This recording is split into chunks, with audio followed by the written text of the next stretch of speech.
Hola, buenas noches desde Argentina, desde la Red de Incidencia Social para Sudamérica. En esta noche queremos invitarte a conversar un rato. Nuestro tema de hoy es Niños con Futuro, y bueno, tenemos a un expositor que es nuestro hermano Pablo Gabriel Romano, que él es desde Chaco, de Argentina, de Chaco Resistencia, y bueno, le vamos a dar la bienvenida al hermano, ¿sí? Y nosotros desde la Red de Incidencia Social y Misión Integral eh, queremos compartir a este expositor, a este hermano, que va a estar él compartiendo con nosotros algo muy especial, que es darnos las herramientas para que en este tiempo de pandemia, en este tiempo de cuarentena, en estos procesos que tenemos que pasar, ya sea como papás, o como amigos, o como también abuelos, como tíos, podamos tener herramientas para poder ayudar a nuestros niños en problemáticas que muchas veces están pasando en estos tiempos tan difíciles. Bueno, voy a invitar a nuestro hermano Gabriel, que él es pastor de Resistencia, y para que él se pueda presentar. Hermano Sí, ¿qué Gabriel, le damos tal? la bienvenida. Gracias, Roxana. ¿Qué tal? ¿Qué tal a todos los que puedan estar viendo la transmisión? Bien, mi nombre es, como decía nuestra hermana, mi nombre es Pablo Gabriel Romano. Soy pastor de la Iglesia de Dios de aquí, de la región NEA. Estoy como líder junto a mi esposa de la red de incidencia social aquí en la región. Bueno, estoy casado con Febe Almirón, eh, y tenemos dos hijos, Ian, Ian Martín y Emma Neley, que son, así es como está constituida la familia, y sirviendo al Señor en el área en el cual Dios nos ha llamado, que es justamente trabajar a través de la incidencia social, a través del trabajo en la comunidad, obviamente fuertemente con la iglesia, pero llevando a la comunidad. Yo soy profesor, Dios me ha permitido poder estudiar un profesorado en psicología, estoy a recibirme de licenciado en psicopedagogía, y mi esposa es profesora, digamos, de nivel inicial. Y bueno, en el área de la educación hemos aprendido mucho, sumándolo al área espiritual o al área teológica, básicamente, ¿no? Bueno, queríamos compartir y comentarles a cada uno de los hermanos que nos están viendo por Facebook Live, que por qué elegimos este título.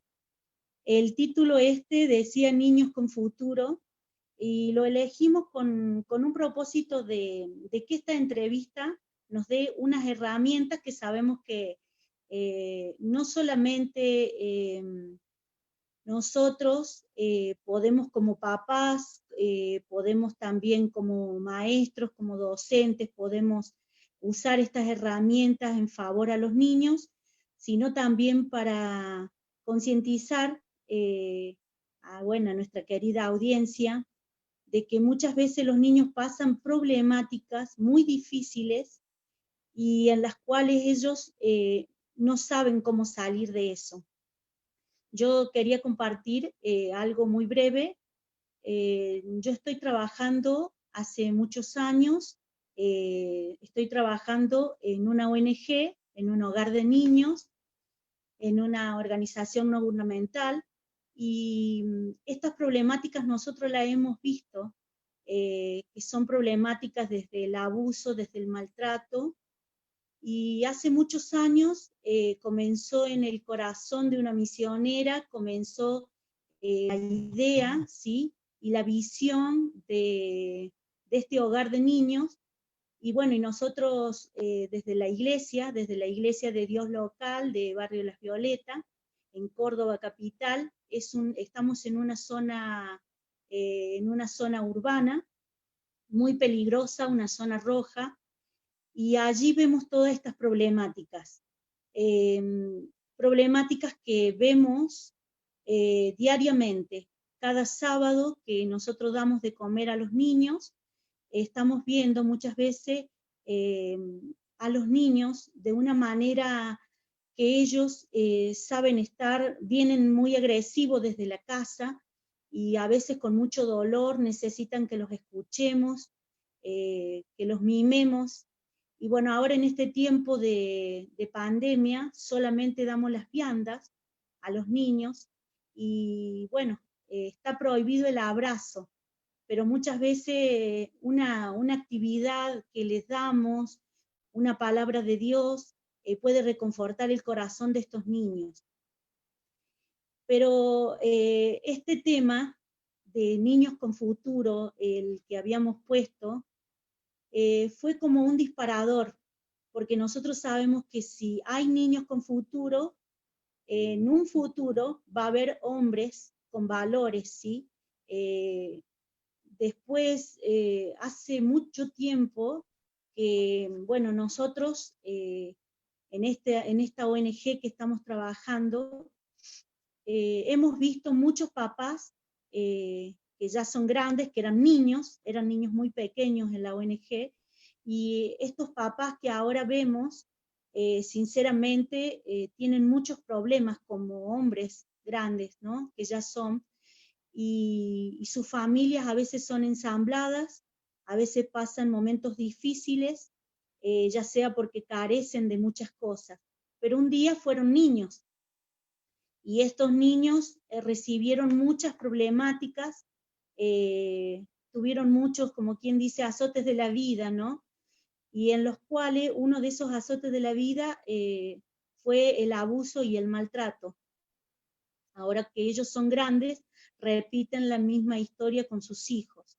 Y eso, bueno, es lamentable, ¿no? Yo me quería ir a un pasaje, al Salmo 127.3, que dice, he aquí, herencia de Jehová son los hijos, ¿sí? Los niños. Y la verdad que nosotros podemos ver todas estas problemáticas que están surgiendo ahora con este distanciamiento social, podemos ver que nuestros niños necesitan la ayuda. Y bueno, y por eso lo invitamos a usted, hermano, a usted, Pastor Gabriel, lo hemos invitado a hacerle esta entrevista. Para nosotros estamos honrados, la verdad, y bendecidos por haberlo podido invitar a usted, que es alguien que sabe mucho del tema. Y bueno, una de las preguntas que nos hacíamos y que me estuvieron haciendo varios hermanos del equipo de la red de incidencia, estos hermanos me decían, una de las preguntas que, bueno, es la que queríamos compartir con usted. Sabemos que prevenir es la mejor forma de amar, pero ¿podemos prevenir o enseñar al niño a detectar el peligro? Ya sería en el Sí, caso de abuso, ¿no? claro.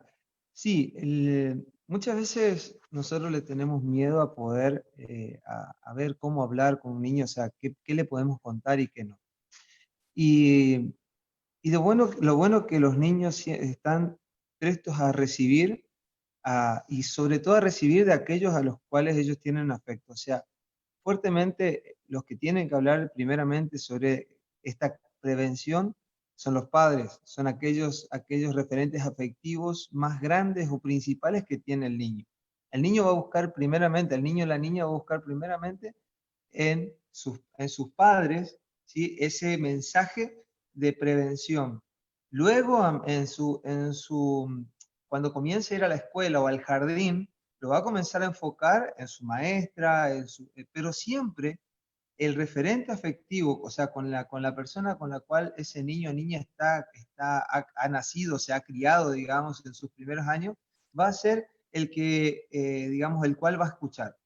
Entonces, ¿cómo nosotros podemos prevenir como padres o como tíos, abuelos o personas que tengan un niño en el hogar? Es hablándole justamente con respecto a sus partes íntimas.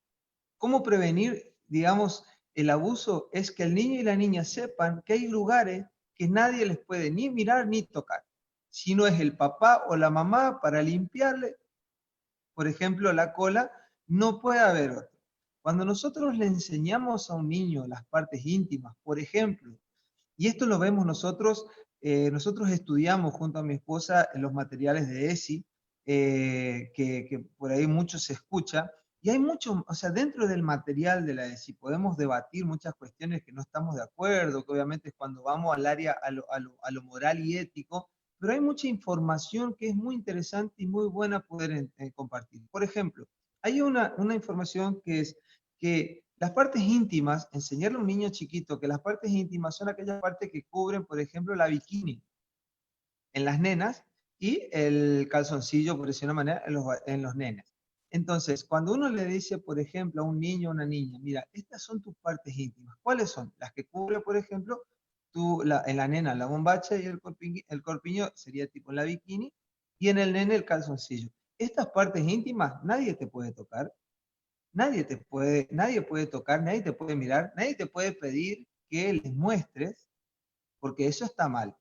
Y si alguien te dice y te pide, inmediatamente tenés que saber de que eso no es bueno, o sea, decirle eso no es bueno, y hay que contarle a mamá o a papá. Otra de las cosas que también nosotros buscamos siempre es que con papá y mamá no hay secretos. ¿Por qué? Porque justamente cuando pasa algo de esto, lo primero que hace la persona que busca generar un abuso en el niño es mantengámoslos como nuestro secreto. No le cuentes a nadie. Entonces, cuando el niño es afianzado, digamos, en sus valores y en su identidad con su familia, con sus padres o con esos referentes afectivos, que por ahí puede ser un abuelo, una abuela, el niño no guarda secretos, pero el niño no guarda secretos cuando se le dice que no debe guardar secretos. El niño el niño sabe que ese lugar íntimo, esa parte íntima, y llamándolo por su nombre, vagina, pene, los pechos, son íntimos y nadie tiene que tocarlo. El niño lo sabe cuando alguien se lo enseña. Cuando no se le enseña al niño eso, el niño no sabe que eso no puede tocar nadie. Entonces está vulnerable a que venga cualquier persona y quiera llegar a generar algún abuso en el niño o en la niña en ese caso, ¿no? Entonces es importante el informarle y el enseñarle. Hay muchos cuentos que enseñan sobre esto, digamos, cuentos que sirven para esto, pero muchas veces lo mejor es, por ahí, es hablar con los niños. Y otra cosa que es importante en esto es saber entender qué es lo que el niño pregunta, ¿sí? ¿Qué es lo que el niño pregunta? Porque a veces nos horrorizamos cuando el niño nos pregunta algo y nosotros quedamos como, ¿qué le explico? Por ejemplo, una vez un niño se acercó y dijo, papi, ¿qué es el sexo? Y el papá quedó como diciendo, mamá, responde, una cosa así, bueno, venía, ayúdame, y dice, ¿y qué querés saber? Porque el padre como que ya voló en mucho, digamos, y el niño le dice, no, porque mi compañerito me dijo que yo soy varón y que mi sexo es varón. Entonces ahí entendió lo que el niño estaba queriendo preguntar.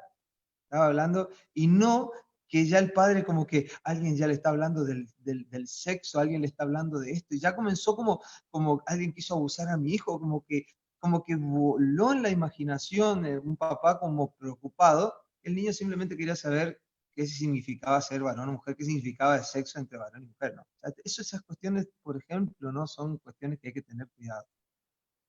Sí. Estaría bueno también muchas veces que hay papás que nos preguntan, porque a veces el niño le pasa que recurre a otras fuentes cuando el papá y la mamá no le saben decir bien la información, ¿no?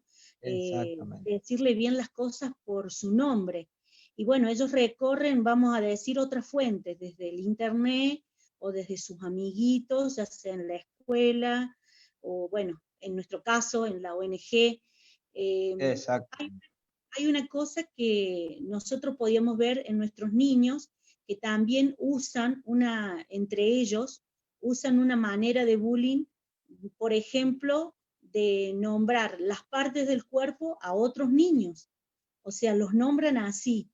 Y bueno, hemos visto emocionalmente que esos niños se retraen y se ponen agresivos, eh, porque Claro. hay niños que les dicen palabras, vamos a decir, algunas palabras son obscenas y otras, bueno, le nombran como que fuera una parte del cuerpo. Y no sé, no sé, a muchas veces nos pasa que no sabemos a veces cómo encarar esa situación, cómo, Cuando hablamos cómo nosotros causar, ¿no? de bullying, por ejemplo, decimos de bullying, tenemos que entender de que el bullying es un concepto estadounidense, que muchas Sí, veces, al no comprenderlo, digamos, el concepto estadounidense tiene que ver con una persona que es, digamos, la víctima y un victimario. Cuando nosotros hablamos de un acoso así entre pares, acoso entre dos personas casi la misma edad, por ejemplo, entre los niños mismos, tenemos que entender de que ese acosador y ese acosado, esa víctima y victimario, son dos niños y los dos carecen de cosas. Uno carece de una y se pone en una postura, y el otro carece de otras, tiene otras carencias y se pone y queda en otro lugar. Nosotros generalmente en educación lo llamamos violencia entre pares. Hay materiales de educación, inclusive a nivel nacional, que son libros que se llaman violencia entre pares. ¿Por qué violencia entre pares y no bullying? Porque cuando hablamos de violencia entre pares, no estamos poniéndolo en un rótulo a uno que es el que golpea y el otro que es el golpeado, sino ponemos a dos personas, a dos sujetos, dos niños, dos niñas, que están manifestando diferentes carencias. Este que usa la violencia para someter a los demás es porque generalmente tiene alguna carencia o está pasando por alguna situación de sometimiento o de maltrato en el hogar o por otras personas con las que se rodea. Y este que es sometido por la falta de identidad, la falta de autovaloración, la falta de, digamos, de protección, que son cosas que por ahí los niños necesitan para poder fortalecer su identidad, y así también que las cosas que le dicen no afecten de determinada manera. A todos en general nos ha pasado de que nos han burlado, nos han dicho, nos han puesto sobrenombres, nos han dicho cosas, nos han llamado de diferentes maneras. Pero ¿qué pasa con aquella persona que realmente, o sea, con aquella persona que no ha tenido una fortaleza en su identidad, que no ha sido valorado, que no le han dado buenas palabras cuando era, digamos, en donde lo puedan afirmar en su identidad y en su autopercepción, en su valoración personal? Los sobrenombres, las burlas, golpean de una manera mucho más significativa. Entonces, lo importante cuando nosotros vemos esto es poder valorar a esa persona por lo que es poder valorar a los dos por lo que son. A veces nosotros nos centramos mucho en la víctima y nos olvidamos de ese victimario, que si nosotros no vamos y trabajamos con esa persona que está siendo el agresor, por decir una manera, entonces como va a dejar digamos, de agredir a uno, pero va a ir a agredir a otro.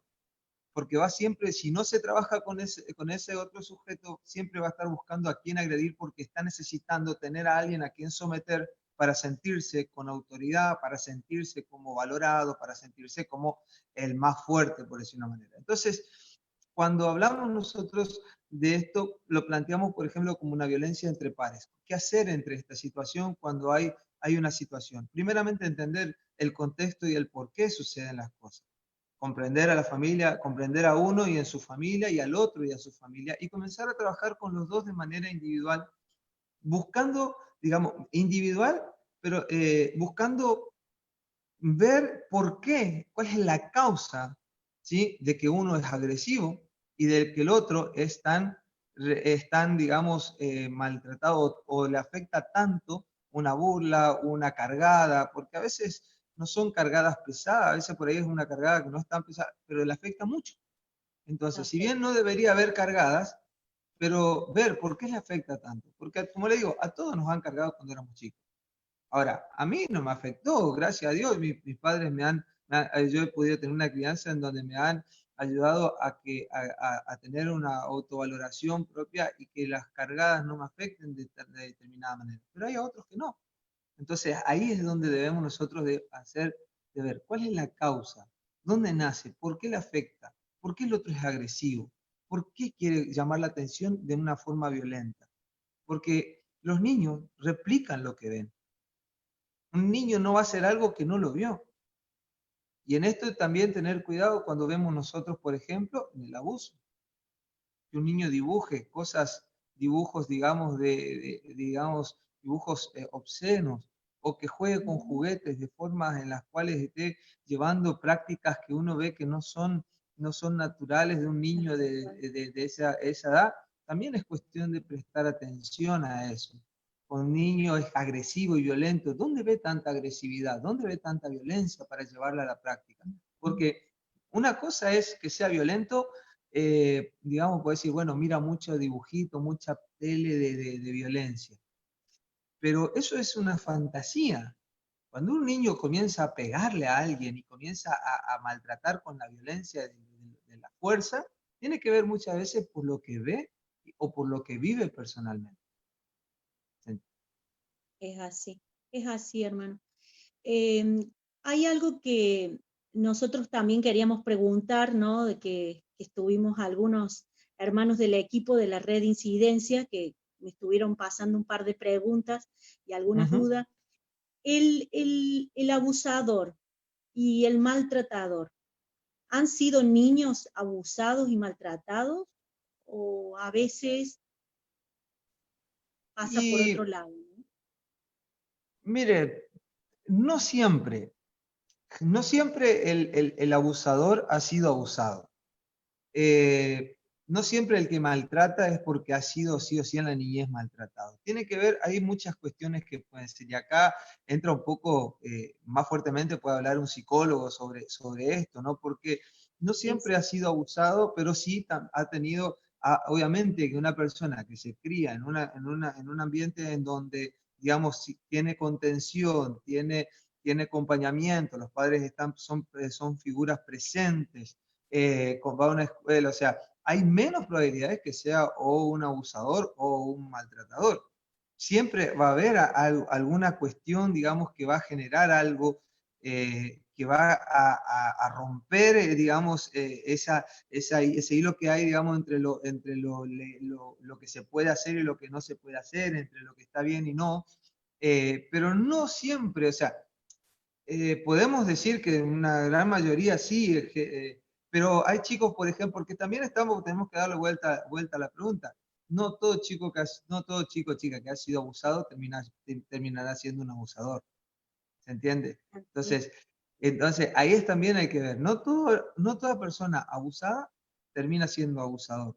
¿Sí? Porque también hemos visto que muchas personas que han sido abusadas, lamentablemente, en su adultez, han trabajado para que a otros niños no les pase y, digamos, han tomado una actitud delante de la vida en la cual se encargan de levantarse y pelear para que no haya más abuso y pelear, y uno los ve con tanto énfasis, con tanto empeño en poder erradicar el abuso infantil, y porque ellos lo han tomado de esa manera. Lamentablemente, hay otras personas que sí, o sea, que han sido abusadas y después comienzan, cuando crecen, comienzan a repetir, digamos, el patrón de lo que a ellos les pasó, bueno, le tiene que pasar a otros niños también.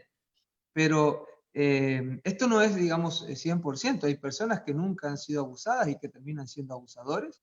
Hay personas que han sido abusadas y terminan siendo abusadores porque, digamos, que hay muchas cuestiones en la vida, en el crecimiento en la vida de una persona que lo pueden, digamos, llevar a tomar esta decisión perversa de ir en contra de la niñez, digamos, a buscar la ruptura de una niñez sana. Como ser otra de las preguntas que nos hacían en el equipo, ¿la iglesia está preparada para contener a un niño abusado, a un niño maltratado? La iglesia tiene las herramientas y a veces la iglesia no está organizada en esta área. Porque nosotros tenemos, por ejemplo, en nuestra iglesia mucho potencial. Tenemos principalmente la palabra de Dios, que es nuestra fuente para poder contener a esos niños. Tenemos docentes, maestros de escuela bíblica, tenemos una organización, digamos, como iglesia, que nos permitiría poder llevar adelante. Tenemos herramientas, por ahí lo que digamos, por ahí, y hablo yo desde mi lugar, porque, bueno, no sé, por ahí a nivel nacional, pero sí lo que por ahí nos cuesta es poder organizarnos entre lo que es profesional, digamos, lo profesional secular, por decir una manera, y lo que es, lo litúrgico y la iglesia.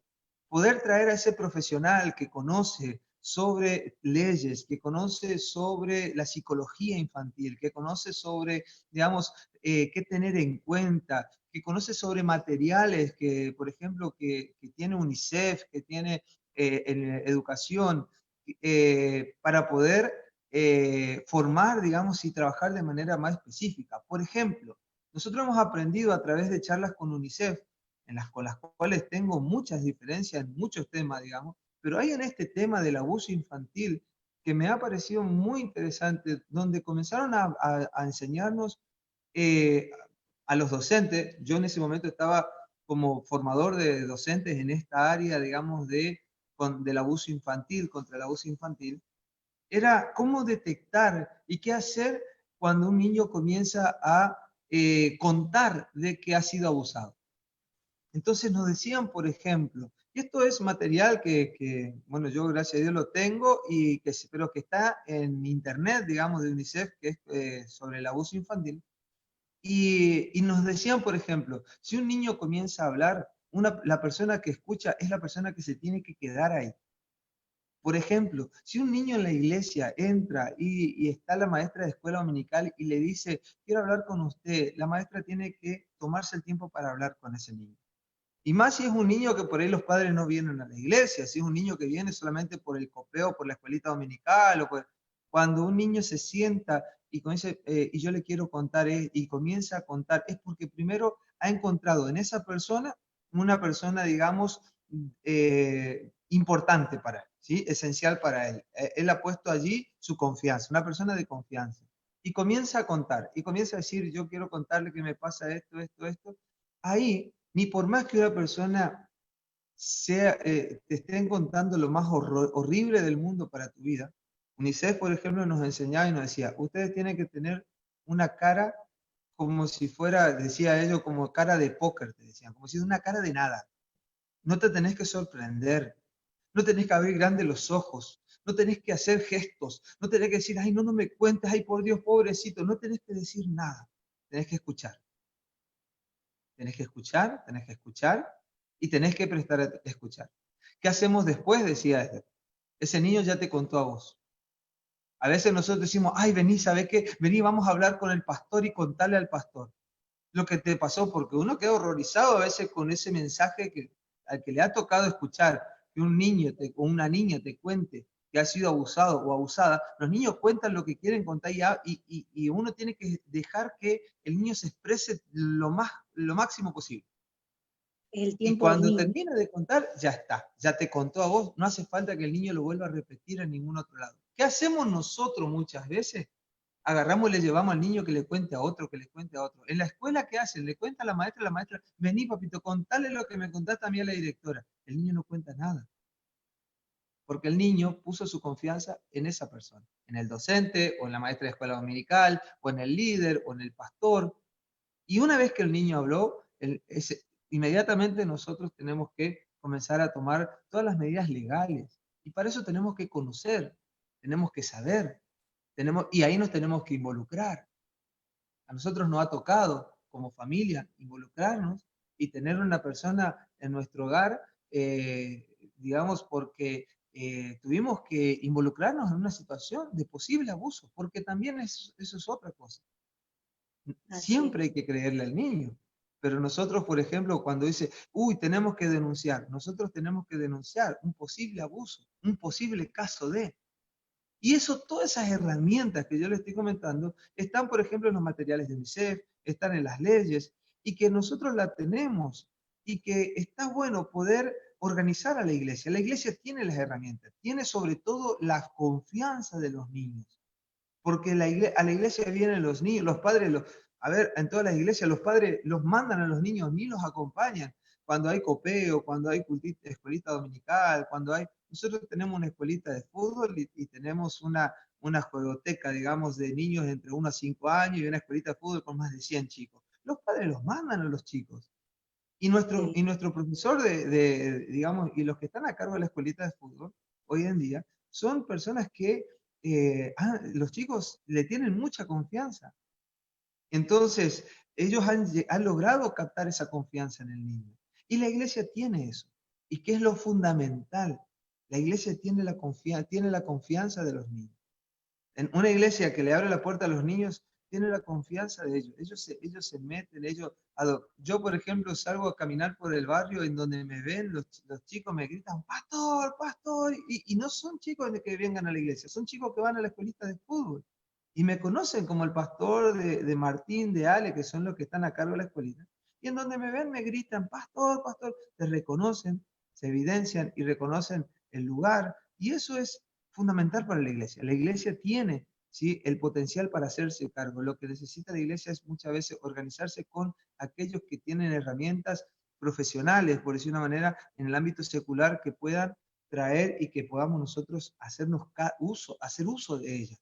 Como le decía, de estos materiales donde dice, hay mucho, por ejemplo, con respecto a lo que le decía de no expresarse, de no hacerle hablar al niño otra vez, hacerle repetir lo que te contó a vos. Todas esas cosas son cosas que a veces nosotros, por no saber, digamos, o por ignorancia, la fallamos, y un niño se siente a veces traicionado por aquel Angustiado. adulto al cual él le cedió su Sí, confianza, ¿no? sí, sí. Emocionalmente el niño se ve expuesto a esta realidad Totalmente, en la cual él tiene que pasar, ¿no? Por eso era la totalmente. pregunta si a veces la iglesia está preparada, muchas veces es como decía usted, hermano, nos debemos involucrar. La iglesia debe ver estos temas y la iglesia debe hacer eco de estos temas, porque otra de las cosas que también, otra de las preguntas que nos estaban diciendo, que muchas veces los padres deben pautar de criar y guiar a sus hijos, ¿no? Ponerse de acuerdo. Pasa que hay familias ensambladas y con niños, vamos a decir, con niños de emergencia, ¿no? En muchos casos, en estos lugares urbanos, en las villas miserias, como le dicen, en las etnias urbanas, pasa que los papás muchas veces son familias ensambladas y a veces el niño aprende cosas del papá y cosas de la mamá, o de lo que ve en la casa con la mamá, o cuando va a visitar a su papá ve otras cosas, otras realidades. Y había uno de los hermanos que me hacían esta pregunta y me decía el hermano, puede que el niño emocionalmente comienza a tener un retroceso, ¿no es cierto? En vez de avanzar, el niño pueda volver hacia atrás, porque quizás en la casa del papá alguien lo tocó, alguien lo manoseó, bueno, alguien abusó de él en decir por decir, con Ujú. insultos, con golpes, y no fue su papá el que puso esa autoridad, o en otros casos es como pasa en la casa de las mamás. Y nosotros sabemos tener muchos niños así que cuentan cada cosa dolorosa en la cual nosotros podemos contenerlos, la iglesia, las maestras, las seños, hasta las seños que hacen la leche y que dan una rodaja de pan o una factura al niño, muchas veces ellos necesitan de esa seño. Por supuesto que el trabajo se debe hacer desde la casa, ¿no? Pero bueno, Totalmente, pero mi cuando pregunta, en la casa cuando en la casa hay una cuestión así, como decía usted, eh, sí, la iglesia juega un papel muy fundamental en esto. así es, sí, sí, sí. Sí, Mire, yo para, sí, la escucho. no, no, que para un mejor desarrollo de nuestros niños, para tener niños con futuros, niños felices, necesitamos también contenerlos desde la iglesia, ¿no? Y poder hablar con las Exacto, mamás en ese caso, ¿no? Cuando vemos el exacto. peligro, Una de las cosas que hay que tener en cuenta es justamente esto que usted decía, cuando el niño comienza a manifestar actitudes que no eran habituales. Cuando uno ve que el niño comienza a manifestar actitudes distintas, como usted dice, retrotrae, se pone agresivo, se pone violento, o comienza a insultar, o cuestiones. El niño siempre de una u otra manera manifiesta. Ahora, ¿qué es lo que nosotros tenemos que enseñarles como herramienta a los niños? Los niños tienen que saber cómo se sienten. Es importante que los niños sepan qué le pasa y cómo se siente. Hoy en día, en la pandemia que estamos pasando, ¿sí? Una de las cosas que nosotros estamos mostrando y tratamos de enseñarle a nuestros hijos, y por ahí también mi esposa trabaja mucho con esta, con la cuestión, digamos, de la educación emocional a través de cuentos y demás, es saber cuál es el sentimiento que atraviesa un niño. Porque hoy un niño está viviendo algo que nosotros nunca lo vivimos en la edad, por ejemplo, de mi hijo de 10 años. Mi hijo está estresado. Y yo a los 10 años no tenía ni idea de lo que era esa palabra. Mi hijo me dice, papá, me aburro, o sea, siente que se siente mal porque se aburre más que antes, se siente mal porque no puede hacer ciertas cosas que hacía antes, y uno tiene que tratar de enseñarle al niño que pueda identificar cuál es el sentimiento que está afectando. Si realmente está angustiado o está aburrido, si realmente está triste.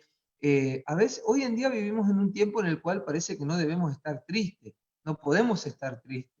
A los niños a veces se lo trata y esto hablo sobre una sociedad muchas veces que nos quieren imponer, que es una sociedad de consumo, donde nosotros parece que está mal que un niño espere, está mal que un niño llore porque quiere un juguete que el padre no le puede, que no le va a comprar ahora. Está mal que un niño que se sienta mal o que tenga que, digamos, como decía recién, esperar algo, porque todo es ya, queremos que los chicos estén alegres, queremos que estén felices, queremos que, y tratamos de continuamente de taponar esos espacios y esos sentimientos que no le dejamos que afloren en los niños. Por ejemplo, el niño, un niño en mi casa, mi hijo, papi, o póngale cualquier niño en su casa, papi, me estoy mal, qué sé yo, se pone a llorar, lo primero que hacemos es tomar el celular. Toma, agarra el celular, anda a jugar, toma el celular y toma. Y después nosotros mismos le retamos, le decimos, güey, todo el día estuviste con el celular. Un niño que escucha esos mensajes y dice, papi, vos me das el celular, después vos nomás me retás, o sea, es un niño confundido. Si nosotros estamos confundidos en este tiempo, imagínense los niños. Y es bueno que los niños aprendan a esperar, es bueno que los niños aprendan, digamos, si están tristes, bueno, hijo, estás triste. No es malo estar triste, podés estar triste. Bueno, pensá por qué estás triste, qué podemos hacer para cambiar esa situación. Y comenzar a trabajar con ellos, que ellos conozcan sus sentimientos. Estoy enojado, no sé, ¿por qué estás enojado? Y ahí es una cuestión donde los padres se tienen que tomar un tiempito de sentarse y tratar de que sus hijos puedan comprender sus sentimientos, comprender los sentimientos que están pasando. Y eso es una de las herramientas fundamentales para la iglesia, para la contención.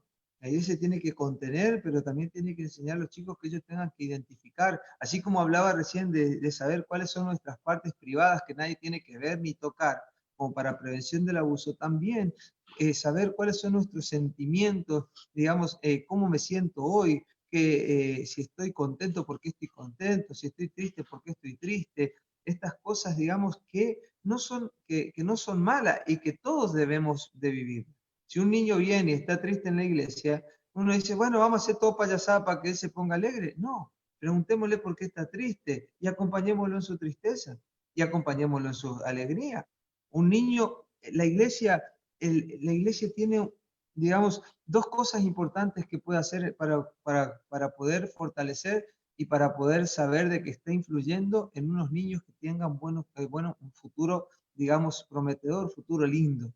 Una de las cosas es valorarlos por lo que es. La Biblia dice que nosotros somos creación de Dios y hay que valorarlo. Mirá, vos sos, no, pero no sé, vive en la villa, en el rancho, no tiene nada, que esto, que lo otro. Vos sos algo precioso para Dios. Vos sos precioso para nosotros. Vos sos importante. Vos sos creación del Señor. Dios te va a usar. Dios te ama. Por eso te trajo al mundo. Todo mensaje, digamos, que fortalezcan la autoestima, la valoración propia. Si yo no me quiero, muy difícilmente pueda querer a otro. ¿sí? Ahí muchas veces, una vez escuché un pastor que decía, el segundo gran mandamiento que dejó el Señor es ama a tu prójimo como a ti mismo. Y decía este pastor, que me quedó muy grabado ese mensaje, decía, ¿cómo el problema no es amar al prójimo? Muchas veces no nos amamos a nosotros mismos, por eso no sabemos amar al prójimo. Entonces, cuando yo a un niño le enseño y le hago digamos, sentirse que es importante, cuando me dice que quiere hablar, yo me agacho y me pongo a la altura del niño y lo escucho. Ojo, a mí me pasa como pastor, cuando los niños me dicen, algún niño quiere hablar conmigo, yo me siento y digo, ¿qué te pasa? Yo he aconsejado a niños de 10 años, donde los padres dicen, pastor, déjele anda con su locura. No, me senté con esa criatura, digamos, ¿por qué? Porque hay que entender de que un niño, cuando quiere hablar de algo, y por ahí le dice al pastor o al líder o al maestro o al papá, a la mamá, el niño es su problema, y aun cuando el niño diga me siento mal porque se me rompió mi peluche, es el problema del niño. Y es su mundo, y es lo que lo mueve. Y yo me tengo que sentar con ese niño y escucharle cuál es su problema. Porque ese problema de él que tiene, que para mí es una pavada, es una insignificancia, el día de mañana, ¿sí? Él no va a querer contar sus problemas a nadie, porque cuando él tenía un problema importante en cierta edad, nadie lo escuchó. Entonces, eso es generar niños con futuro, poder mostrarle la fortaleza personal, el vínculo, digamos, y fortalecer el vínculo, que el niño sepa que en la iglesia va a encontrar a alguien que pueda hablar con él, en la iglesia va a encontrar lo que por ahí muchas veces en la casa no lo encuentra, por ahí muchas veces en la familia ensamblada, hay muchas familias ensambladas que se ponen de acuerdo y que funcionan bien. Hay otras que lamentablemente no. En esta pandemia hemos visto nosotros muchos casos de familias ensambladas que lamentablemente no están funcionando, digamos, de la mejor manera, y el niño está siendo golpeado en sus sentimientos, y nosotros de una u otra manera tratamos de fortalecer, ¿sí?, los sentimientos, que él pueda reconocer sus sentimientos, pero también la valoración propia, que sea una persona en la cual tenga una valoración propia, que él sepa que es importante, ¿sí? Como dice la palabra, bueno, en Mateo 19:14, dejad los niños, venid a mí, no se lo impidáis, porque de tal es el reino de los cielos. Yo pienso que Jesucristo nos dejó esa parte de su palabra bien impresa en nuestros corazones, para dejar los niños, sí, que puedan ir a Él. Verdaderamente los tenemos que escuchar, amarlos, cuidarlos, valorarlos, como decía usted, pastor. Y algo que uno de los hermanos me decía en una de las preguntas, para que pudiera exponer, al valorar el niño, ¿es cuando uno le pone los límites también o no? Sí, la Biblia nos enseña a nosotros sobre justamente, digamos, el amor de un padre. Dice, un padre que ama es un padre que corrige. Un padre que ama es un padre que está velando por el futuro de un niño. Y aquí es donde nosotros como padres tenemos que saber que la corrección, ¿sí?, no es mala, que los límites son necesarios, porque un niño va a estirarse, va a tratar de llegar hasta el límite que le pongan. Y si no hay límite, cuando sea un niño grande, lamentablemente uno ve en la adolescencia o en la juventud personas que reclaman a sus padres diciéndole, ¿por qué cuando yo era chico no me pusiste esto? ¿Por qué no me dijiste que esto estaba mal? Y bueno, porque vos querías hacerlo, pero yo era un niño, te dice. Porque un niño va a tratar de llegar hasta donde pueda. Un niño no es malo, un niño va a buscar el sí de lo que quiere en ese momento. Entonces, a muchos nos ha pasado de que nos vamos, papi, me dejás ir a la casa de tal, y papá, no. Y entonces te va tu mamá, mami, me dejás ir a la casa de tal, le preguntaste todo así, me dijo que te pregunte a vos. Mentira, él ya sabe que tiene el no del padre y le anda buscando a la madre, y la madre dice, bueno, anda un ratito, y se va. Después se pelean entre los padres, el niño salió ganando. Pero no es porque sea malo, es porque busca conseguir lo que quiere. Y a veces uno tiene que decirle, no, no podés porque ya es tarde, no podés porque esto. Lo importante en la corrección o en los límites es que el niño tiene que saber por qué se le ponen los límites. Antes a nosotros, por ejemplo, yo cuando era chico, nos decían no, y el no, o a mis padres decían no, y era no. ¿entendés? Eran no y ya está, y uno no podía ni preguntar. Sí, Hoy los chicos, ¿sí? Te preguntan todo, te cuestionan todo, y nosotros los padres tenemos la obligación de decirle por qué. Si claro, es, inclusive si es no, porque yo no quiero que te vayas y quiero que te quedes acá en la casa, punto, es por eso.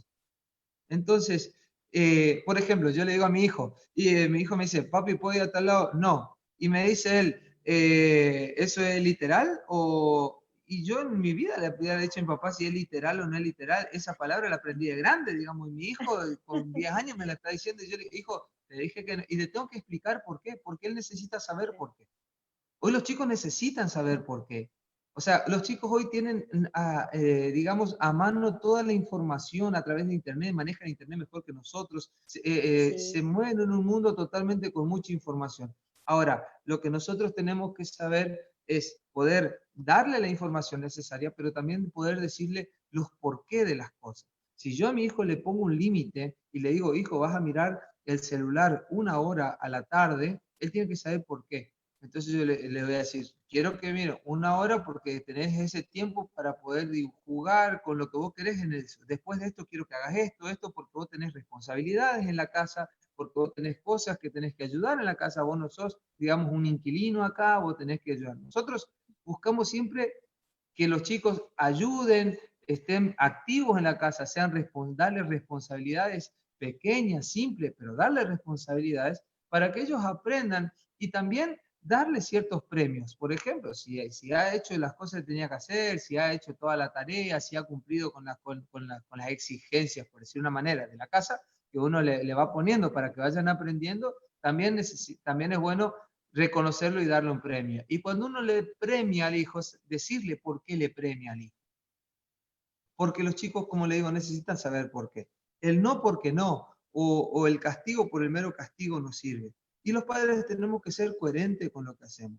Porque a veces, como le decía hoy con el tema del celular que le damos y después le retamos que estuvo todo el día con el celular, a veces los chicos reclaman muchas veces momentos con la familia, momentos con los padres, momentos con los seres queridos. Y ahí es donde nosotros hoy en día tenemos que saber, nosotros hablamos muchas veces de estos tapones que ponemos. Cuando no podemos estar con algo, le damos el celular. Cuando no podemos hacer algo, le damos el celular. Y muchas veces la tecnología, y nosotros tenemos que saber de que también tenemos que dedicarle tiempo para jugar a nuestros hijos, dedicarle tiempo para charlar con ellos, porque cuando uno está más cerca también y tiene una afinidad más cercana con su hijo, los límites los chicos ya lo van entendiendo. Saben que a papá no le gusta, saben que a mamá no le gusta, y aún así a veces van a querer pasar los límites, pero es bueno ponerlo. Una de las cosas que a mí mi papá siempre me decía, porque a veces también hasta hay una pregunta que viene rondando, bueno, ¿y hasta qué edad le ponemos límite a los chicos? ¿Sí? sí, Bueno, una de las totalmente. cosas que mi papá a mí me decía, que esto, a ver, mi papá fue pastor y él, y le digo yo, bueno, y era su teología y era su enseñanza, él me decía, yo te voy a castigar o te voy a disciplinar, ¿sí? Digamos, respondiendo a la actitud que vos tengas. ¿Qué quería decir? Si vos te comportás como una criatura, te voy a castigar como una criatura.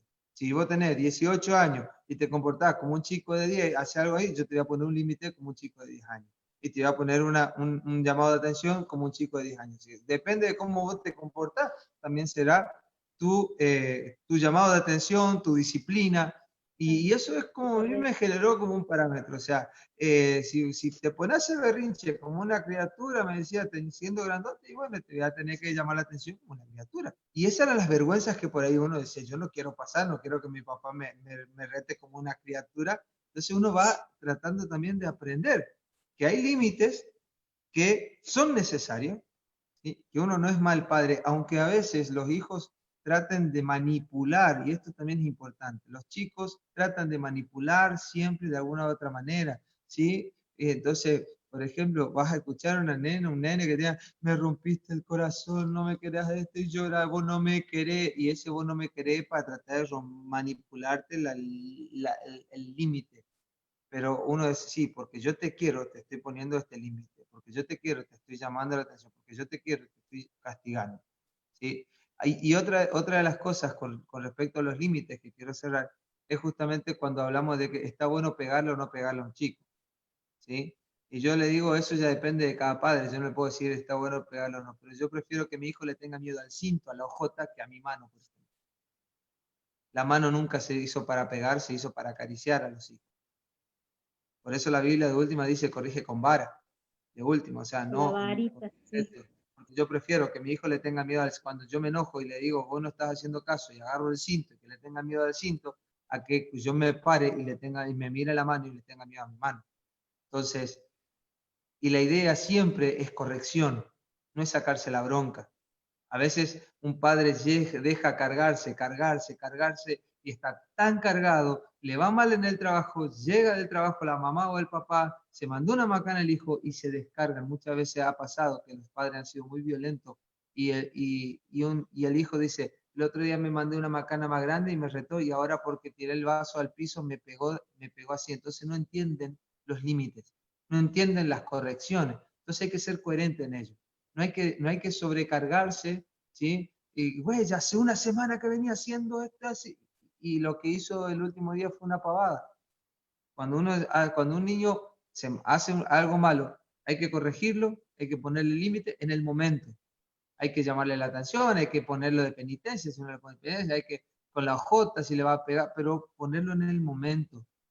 Y que no sea para sacarse la bronca del padre, sea sabiendo de que le está poniendo límites a un hijo, le está poniendo corrección a un hijo que le va a servir para su futuro. La verdad que está muy bueno las herramientas que nos ha dado, Pastor.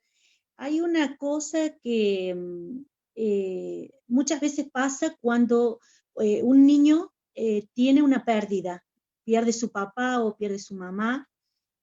¿Cómo podemos ayudarle nosotros a ese niño, ¿no? Porque a veces está la manipulación que ellos hacen, bueno, porque perdió su papá o perdió su mamá, bueno, no le pueden decir nada a los abuelos o los tíos, el niño hace lo que quiere por el mismo dolor que está pasando.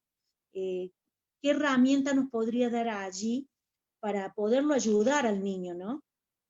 Claro, en primer lugar, es que la pérdida de un ser querido como ser la madre o el padre, digamos, no es reemplazable.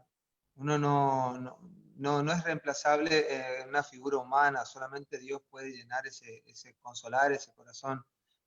Nunca uno va a reemplazar, y esto yo lo aprendí cuando hablaba con personas fíjese, con personas con problemas de consumo, donde la madre de unos chicos que tenían problemas con el tema de las drogas, tenía, digamos, era prostituta, se drogaba, lo abandonó al hijo en tal lugar, el hijo terminó en orfanatos, todo, después terminó en un espacio con nosotros. Yo trabajaba en su momento con Cedronar y estaba a cargo de una casa terapéutica para chicos con problemas de consumo y llega esta persona. Ahora, uno le podía hablar de mal de la madre, porque la madre era la madre, aunque la madre lo había abandonado, no, era la madre. Y no hay ser que reemplace a una mamá o un papá, digamos, aunque sea, por decir una manera, aunque no tengan la mejor de las experiencias, no lo va a reemplazar. Y más si una persona, si ha sido mi mamá o mi papá que me criaron, estaban conmigo, y el niño tiene esa pérdida, saber de que uno tiene que estar. Lo importante es con el niño es estar para el niño. El niño tiene que saber de que puede ir a tal lugar y esa persona está para él. Y los seres con los cuales quedó, ya sea el papá, la abuela, el abuelo, los seres queridos, tienen que tratar de saber de que todas las decisiones que tomen en torno a ese niño, ¿sí? Son esenciales para el crecimiento de ese niño. Ese niño por ahí le va a tener lástima y uno le va a tener por allí, decir lástima, o sea, se va a sentir, digamos, mal por lo que el niño está sufriendo, por lo que la niña está sufriendo, pero eso no es excusa para no tener que seguir corrigiendo o poniendo límites. Podés ir después al baño y llorar angustiadamente o ir a tu pieza y llorar y decir, güey, ¿por qué? Pero delante del niño uno tiene que saber de que si el niño quiere llorar, quiere hacer berrinche, está en todos sus derechos, porque de alguna forma tiene que manifestar esa angustia que el niño tiene. Pero yo no puedo generarle un mal para tratar de cubrir o sanar esa angustia. o sanar ese vacío que ese niño tiene. Yo puedo enseñarle fuertemente la palabra, puedo orar con ese niño y niña para que el Señor pueda consolarlo, él pueda encontrar en Dios, digamos, el saber de que Dios está allí para lo que él necesite y que puso muchas personas que lo quieren alrededor para ayudarlo, pero no por eso, no por una pérdida, yo tengo que desenfocarme en lo que es esencial para el niño, en las herramientas que yo voy a estar dejándole a este niño para su futuro. ¿Sí? No porque haya perdido la madre, yo lo voy a dejar que se vaya a tal lugar, o le voy a dejar todo el día con el celular, o lo voy a dejar todo el día con esto, o no le voy a estar exigiendo. Por ahí en un principio sí, en una semana sí, yo puedo estar siendo tolerante, pero de a poquito ir hablando que la vida continúa, que yo tengo que seguir esforzándome, que el sueño de papá, mamá, de la persona que haya sido, que haya partido, era verlo a él creciendo, progresando, y que él comience a crear en él ese desafío, ese deseo de poder querer crecer. Porque no se olviden de que el deseo de un niño está generado por el deseo del adulto. O sea, somos el deseo del deseo, diría, y me meto en psicología acá, hablar sobre el deseo. ¿Qué quiero decir con esto? Que mi deseo se construyó en base al deseo de mi mamá y mi papá, que ellos querían cosas para mí, me fueron enseñando una cosa, otra, y en base a eso, en un momento yo comencé a querer ser algo y a querer alcanzar algo, y muchas veces no es lo mismo que mis padres quisieron para mí. Bueno, un niño que está creciendo en ello y ve que la madre o el padre se fue, uno tiene que hacerle saber que los padres tenían deseos para él o tenían deseos para ella. ¿Cuáles eran los deseos de papá, mamá o de ese ser querido para esa persona, para ese niño o esa niña? Por ejemplo, que pueda crecer, que pueda aprender, que pueda estudiar, que pueda ser un profesional. Cuando uno le comienza a contar a un niño de 6, 7 años, que de a poquito, los deseos que el papá, la mamá quería, ese niño va conociendo y va comenzando a generar en sí sus propios deseos, lo que él quiere lograr ser, porque hemos visto, por ejemplo, personas que dicen, logré, alcancé, mamá, que estás en el cielo, vos estás, esto es para vos, vas a estar orgullosa. ¿Por qué? Porque algo la madre dejó en esa persona que lo llevó a querer alcanzar algo. Entonces, nunca hay que perder el centro, digamos, de que el niño necesita de adultos responsables que lo ayuden en el camino que él está transitando. Pero eso no tiene que, no, la pérdida de un ser querido, ¿sí? Digamos, nos tiene que llevar a nosotros a poder de a poco ir dándole otra vez, incentivando y herramientas para que ese niño o niña siga avanzando y siga creciendo en los deseos que tenga, digamos, enseñándole sobre ese ser querido, cómo era, qué hacía, qué no hacía. Eh, por ejemplo, yo tengo un conocido que hablando con él sobre esta intención, él se enfocó, él perdió al papá cuando era chico, y una vez hablando en grupo de jóvenes, todo, él tenía mucho futuro para estudiar ciertas carreras y se enfocó en otras, y se esforzó y se enfocó. Y fue una de las formas en las cuales yo después me di cuenta que fue una de las formas en las cuales él también le ayudó a estar cerca de su papá. Su papá, él se enteró cuando él era grande que su papá era músico y se enfocó en la música.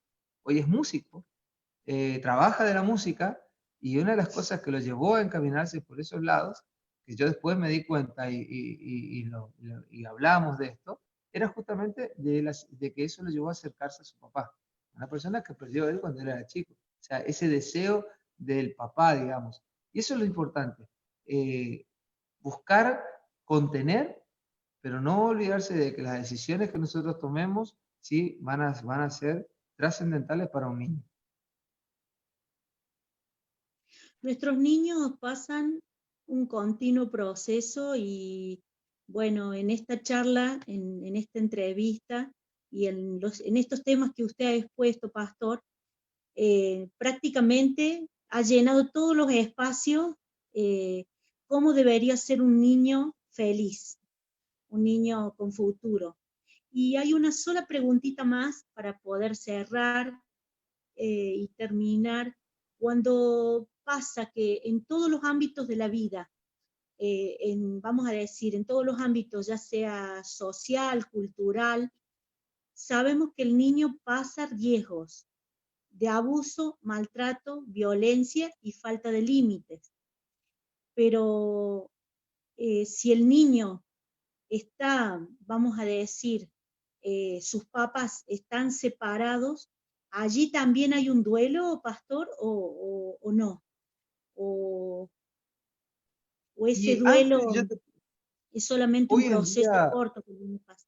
claro, todo depende de los padres en esto. Sí, obviamente no es lo mismo. A ver, no es lo mismo, digamos, una familia que esté, digamos, que estén los padres juntos y los niños, y que se separen, algo pasa en el niño. Ahora, ¿cómo trabajamos eso que pasa en el niño? Depende de los padres. Obviamente que cuando pasa algo, a ver, cuando nosotros estamos acá, por decir una manera, cuando una pareja en su casa se pelean, discuten, los niños se dan cuenta, saben, saben que pasa algo, saben que papá y mamá están peleados y a ellos les afecta, se van a la escuela, están de mal humor, les pasa algo, están de diferentes formas. O sea, si a un niño le afecta que papá y mamá discutan en la casa, también obviamente que pasa algo en el niño cuando los padres se separan. Ahora, esa situación depende de los padres cómo la tratan. Porque a veces hay padres, y no hablo de creyentes, hablo en general, que toman al niño como rehén. ¿Sí? No te voy a dejar verlo a tu hijo y qué sé yo, y el niño es rehén de una mamá o de un papá, dolido, con bronca, y canalizan todo en ese niño, y obviamente ahí es donde se genera un golpe más grande en el niño, una herida más abierta en el niño, digamos, en esa separación. Hay otras separaciones que se dan en buenos términos, donde dicen, bueno, aunque los adultos por ahí no se quieran ver más, qué sé yo, el niño no sufre tanto. ¿Por qué? Porque los padres se han puesto de acuerdo en que delante del niño está todo bien, no se hablan mal, no se gritan, tratan de tener buenos términos, el niño está con el papá un tiempo, está con la mamá. Es un cambio, todo cambio genera algo en nosotros como adultos, y más obviamente en el niño también. Nosotros a veces lo podemos expresar, el niño no lo puede expresar así libremente, pero sí genera algo en el niño. Ahora, es importante de que esos cambios que se den, ¿sí? Se tenga fuertemente, se piense bien cómo trabajarlo con el niño, cómo trabajarlo con él, porque después si no va a tener, obviamente que por algún lado lo va a canalizar, por algún lado va a salir, ¿sí? A través de, como decimos, del enojo, de la violencia, de esto, del otro.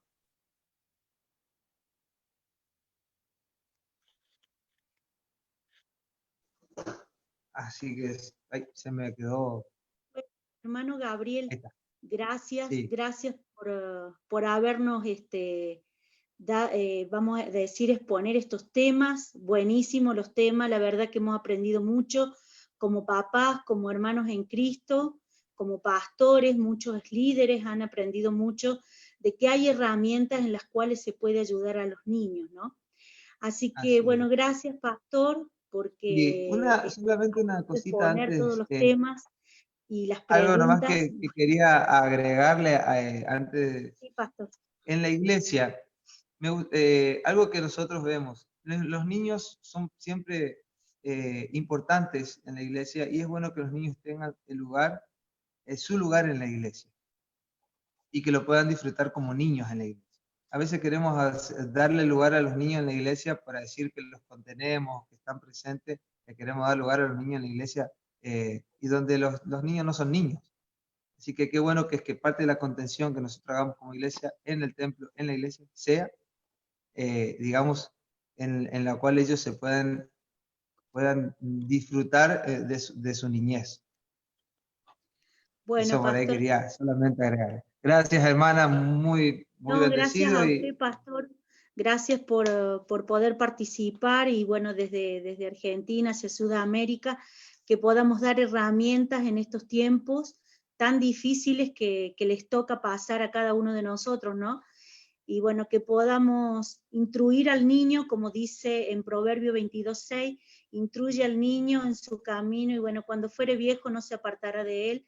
Y bueno, esa es la manera como iglesia, nosotros, que también debemos instruir a los niños cuando lo podamos hacer Y bueno, no solamente eso, sino sembrar la palabra del Señor a los papás y atacar los problemas estos desde la raíz, ¿no? Bueno, pastor, gracias por todo y bendiciones de lo alto para su familia. Agradecemos a Dios porque la verdad que este ha sido un tiempo, vamos a decir, como dicen, muy jugoso, en el cual hemos podido aprender mucho, y podemos ver al niño verdaderamente, que el niño está expuesto y está en peligro, y ellos necesitan nuestra ayuda. Bendiciones, pastor, y gracias por todo. Bendiciones, hermana.